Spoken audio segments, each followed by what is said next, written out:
করতে পারি, নিজে সুন্দর করে রাখছি, কিংবা আমরা ট্রাফিক আইনগুলোকে আমরা মেনে চলার জন্য আমাকে একটা প্রোগ্রাম দিয়ে আওয়ামী লীগের কেউ যদি সুপারিশ করতো সেটাকে তারা দ্রুত স্বীকার করতো, তাদের জন্য এটাকে তারা ফেলে রাখতো। এই জিনিসটা আমি বলেছি যে এই জায়গায় যেহেতু এরা সবাই না দিয়ে সার্বিকভাবে সহযোগিতা করা উচিত বলে আমি মনে করি, এটা আমি তাদেরকে বলেছি। বলেছেন সেটা হচ্ছে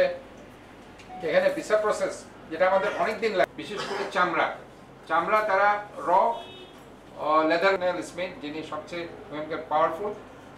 আপনার ফেডার ওগুলোর কারণে আমাদের যে ক্ষতি হচ্ছে এই ব্যাপারে গ্রিন এনার্জিকে